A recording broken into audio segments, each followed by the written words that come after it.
Uma pergunta: o que é dinheiro? Ou outra, o que o dinheiro representa? Quando você faz uma compra na Amazon, ou quando você é pago pelo seu tempo trabalhando em um emprego, qual o significado do dinheiro nessas transações? O dinheiro é comumente definido como um meio de troca, um instrumento que facilita a venda, compra ou troca de bens entre partes. Mas eu não acho que isso diz muito sobre o que o dinheiro realmente representa. Eu acho que uma melhor maneira de ver o dinheiro é como uma expressão de valor. Você paga uma certa quantia de dinheiro para comprar algo porque você percebe que o seu valor é equivalente à quantia de dinheiro que você pagou. Claro, o preço muitas vezes não é determinado por você como indivíduo, mas pelo mercado como um todo. Mas foque neste ponto: dinheiro equivale a valor. Por que isso é tão importante? Porque muitas vezes damos ao dinheiro uma importância moral, uma frase que estou certo que você já ouviu: o dinheiro é a raiz de todos os males. Olhamos para alguém que parece ter uma grande quantidade de riqueza e pensamos: eles tiveram sorte, eles nasceram ricos. Quem eles exploraram para chegar nessa posição? Quem teve que perder para que eles ganhassem? E nunca, que valor foi criado para gerar esse dinheiro? Compreender que dinheiro é simplesmente valor é a melhor maneira de entender que o dinheiro não é necessariamente ruim, nem torna uma pessoa ruim. Claro, existem golpistas que convencem de que o que eles têm para vender vale a pena, mas isso diz muito mais sobre a própria moral deles do que sobre o dinheiro em si. O dinheiro simplesmente abre suas opções e amplia seus horizontes. As escolhas que você faz com esse dinheiro têm tudo a ver com suas próprias disposições morais. Portanto, dinheiro é uma expressão de valor. Agora, o que isso muda na realidade de uma pessoa que só vive para pagar as contas, ou de alguém que está consumido pela fatura de cartão de crédito? A simples menção de que dinheiro equivale a valor não muda nada. Pode até fazer com que você veja o dinheiro de uma maneira diferente, mas qual parte disso é um conselho prático? Para responder essa pergunta, vou te fazer outra pergunta: qual é a sua relação com o dinheiro?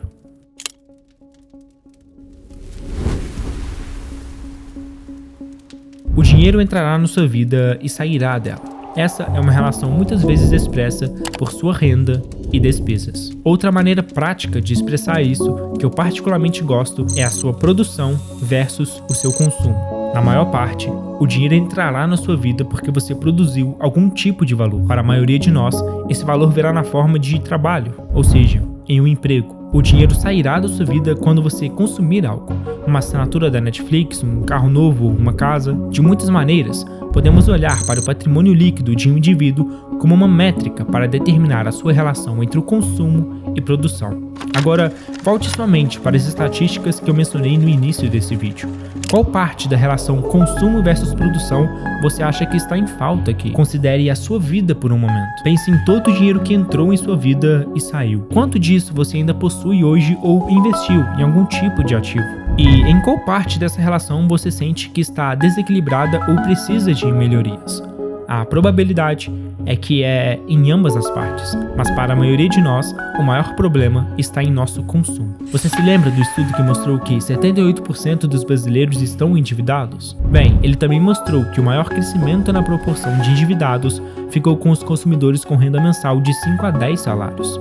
Agora, você poderia argumentar que alguém ganhando entre 5 a 10 salários por mês pode ainda querer ganhar mais. Mas quando você recebe uma quantia bem acima da média e do custo de vida, e no entanto, de alguma forma, encontra uma maneira de gastá-la toda, eu argumentaria que a sua relação com o consumo deve ser corrigida antes mesmo de se considerar a sua relação com a produção. Como qualquer celebridade rica que tenha declarado falência pode nos ensinar, a produção não significa nada quando você tem um problema com o consumo.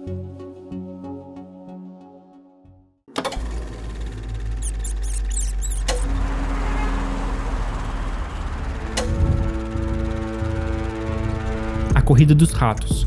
Uma busca interminável, autodestrutiva ou sem sentido. Às vezes, a corrida dos ratos é confundida com trabalhar em um emprego CLT, uma comparação frequentemente usada por certas pessoas para convencê-lo a comprar cursos e livros deles. Mas isso parece extremamente injusto, principalmente porque visa vilanizar o emprego e exclui o fato de que há pessoas que amam ou estão perfeitamente bem com seus empregos, ou têm outras aspirações na vida além do trabalho convencional. A verdadeira corrida dos ratos é aquela que você vive na beira da ruína financeira, um salário de distância para ficar quebrado, constantemente, sentindo que o dinheiro entra na sua vida e desaparece imediatamente. E quanto mais responsabilidades você tem, mais perigosa se torna essa relação. A perda de um emprego, um acidente de saúde inesperado ou qualquer circunstância inesperada pode jogar toda a sua posição financeira em turbulência. E considere as consequências mentais de viver à beira da ruína financeira.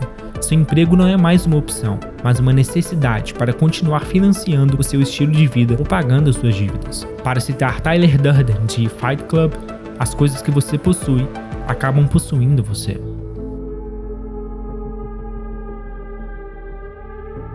Qual o outro lado?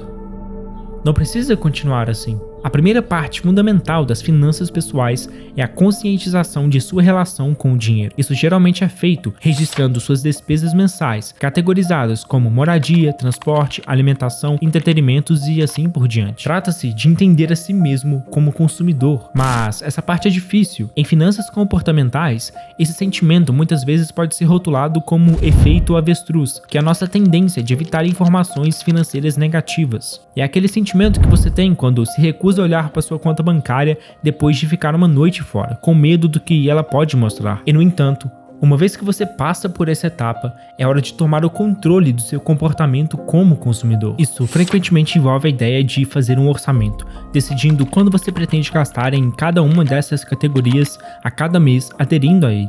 Trata-se de analisar sistematicamente o que você consome e encontrar maneiras de minimizar essas coisas para, em última análise, viver abaixo de suas possibilidades. Em outras palavras, ter um estilo de vida que ainda lhe deixe dinheiro suficiente para economizar e investir de alguma forma. Também é importante observar que, antes de decidir investir, uma das práticas mais comuns em finanças pessoais é manter uma reserva de emergência, uma quantia específica de economias que você mantém em caso de alguma emergência acontecer na sua vida. Essa reserva normalmente cobriria entre 6 a 12 meses de despesas. A ideia de viver abaixo das suas possibilidades é importante, pois por que escolheríamos fazer o contrário? Por que escolheríamos viver em um estilo de vida que não poderíamos pagar ou que nos colocaria à beira da ruína financeira? Eu poderia fazer um vídeo inteiro sobre nossos vieses cognitivos. O efeito avestruz é apenas um deles, que pode afetar a sua posição financeira. E em seguida há o desconto hiperbólico, uma tendência de preferir recompensas a curto prazo em vez de recompensas maiores no futuro. Isso é você optando por comprar um par novo de sapatos em vez de economizar esse dinheiro para um investimento futuro. Ou o efeito de aprovação social, nossa tendência de pensar e agir como os outros ao nosso redor pensam e agem. Quando as pessoas que estão ao seu redor compram algo novo, você também compra. Quando as pessoas ao seu redor estabelecem dinheiro como algo ruim, você provavelmente assume a mesma visão. A frase "se o outro cai no buraco, você tem que cair" também resume esse grande problema de consumo. Eles compram um carro novo, você compra um também. Eles compram um iPhone novo, você também compra. Eles reformam a casa, você faz a mesma coisa. Tudo na tentativa de impressionar ou tentar se igualar aos outros, devido a alguma forma de pressão social. No mundo de hoje, isso está cada vez mais comum. Todos nós somos vulneráveis à aprovação social. Realmente, nos importamos com o que as outras pessoas pensam de nós. Mas o problema é que estamos medindo o nosso valor próprio pelo número de pessoas que gostam do que estamos postando. Só para ser claro, não estou dizendo que comprar um celular caro, joias ou um carro esportivo seja algo ruim. Nem que o consumo seja algo ruim. O objetivo desse vídeo não é filosofar sobre as repercussões de uma visão materialista do mundo, mas sim criar consciência sobre quem você é como consumidor. Você se preocupa mais em parecer que tem dinheiro ou em realmente tê-lo? A corrida dos ratos não se trata de trabalhar no regime CLT, mas de viver à beira da ruína financeira, de forma que você está sempre correndo atrás da próxima coisa, seja um salário ou uma posse material, de forma com que seus maiores objetivos e ambições na vida são colocados em segundo plano para continuar nessa corrida. Um orçamento e controle das suas despesas provaram repetidamente funcionar e tirá-lo dessa corrida. É divertido falar sobre ganhar dinheiro ou imaginar ter o máximo de riqueza possível. Mas qual é o ponto quando a sua relação com o dinheiro como consumidor significa perder tudo ou ter que trabalhar sem parar para financiar um estilo de vida irreal só para mostrar para os outros? Essa é a verdadeira corrida dos ratos. Mas, dito tudo isso, vamos falar sobre como ganhar dinheiro. Como como gerenciar o seu dinheiro. Isso aqui é um dos assuntos mais importantes que tem gente que fica rico por causa disso, tem gente que fica pobre porque errou nisso, tem gente que dá errado por causa disso, enfim, é um tema muito importante. Canais de finanças pessoais como o Primo Rico são ótimos para aprender a trabalhar o nosso lado consumidor da equação. Mas se houvesse uma coisa que eu desejasse que eles falassem mais, seria sobre a sua capacidade de ganhar dinheiro. E eu entendo porque eles não fazem isso. É mais fácil reduzir suas despesas na quantidade que você consome do que aumentar a sua renda. Ao falar com um público amplo, dar conselhos que funcionarão para a maioria das pessoas geralmente é a melhor escolha. Vemos que existem comunidades inteiras construídas em torno do foco na frugalidade. A comunidade FIRE é um exemplo disso. Um movimento que adota a estratégia de viver extremamente frugamente, economizar e investir o mais cedo possível, com a intenção de se aposentar o mais cedo possível. Os minimalistas também compartilham uma visão semelhante, embora mais enraizada em posições filosóficas sobre o mundo e o materialismo em geral. Pessoas como o Thiago Nigro promovem estratégias que se enquadram no aspecto de viver com economia, economizar muito dinheiro e investir a longo prazo. E não há nada de errado com essa estratégia. Ela funciona para uma ampla gama de pessoas com diferentes níveis de renda. Mas sejamos sinceros, o Thiago Nigro não depende de economizar o máximo possível ou de viver um estilo de vida incrivelmente simples para ganhar de 100 a 200 mil reais por mês só no YouTube. Ou muito menos depende dessas estratégias para ter um patrimônio líquido estimado em 22 milhões de reais. E o que lhe proporciona isso é através da utilização de um meio de produção em grande escala. Em meu vídeo, A Verdade Não Dita sobre Dinheiro, falei sobre o dinheiro sendo equivalente ao valor percebido pelas pessoas no mercado. A maneira mais impactante de aumentar o seu valor é encontrar um problema no mercado, criar uma solução para esse problema e vender essa solução para o mercado em grande escala. Esse é o caminho do empreendedor. Um negócio bem sucedido em grande escala é capaz de produzir uma grande quantidade de valor para a sociedade, de forma com que o seu lado de produção cresce exponencialmente em comparação ao emprego comum. Mas esse não é o caminho que todos podem seguir ou que todos deveriam tentar. Trata-se de refletir sobre suas próprias habilidades e se o empreendedorismo é mais adequado para a sua direção. Dito isso, aumentar sua produção não se limita apenas à definição estrita de um negócio. Thiago Nigro usa o YouTube como veículo para produzir algo. Nesse caso, vídeos sobre finanças pessoais em grande escala. É uma das razões pela qual eu escolhi fazer vídeos no YouTube também. É um veículo para produzir algo, nesse caso, vídeos no estilo de documentário em grande escala, a ponto de eu agora poder fazê-lo em tempo integral e construir um negócio em torno disso. Produzir é sobre fornecer valor relativo ao mercado de alguma forma. Utilizei minhas habilidades de apresentação, narração e edição de vídeo para criar vídeos que espero que sejam um pouco divertidos e educacionais ao mesmo tempo. Sua forma de produção pode ser desenvolver um aplicativo ou software que resolve um problema para o qual você acredita que o mercado pagaria.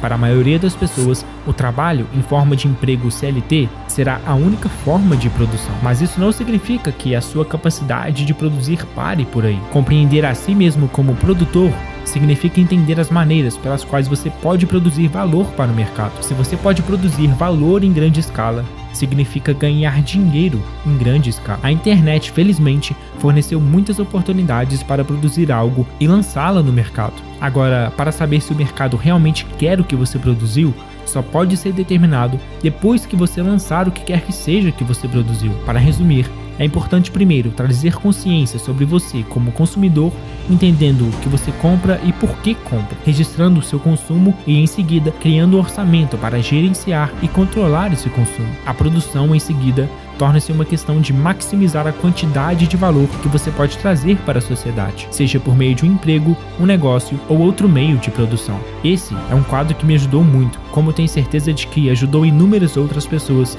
que têm interesse em ganhar dinheiro. Só pra gente matar uma curiosidade, eu fui puxar todo o período, então olha quanto que a gente já fez de AdSense. De AdSense a gente já fez mais de 1 milhão e 39 mil dólares. Caraca!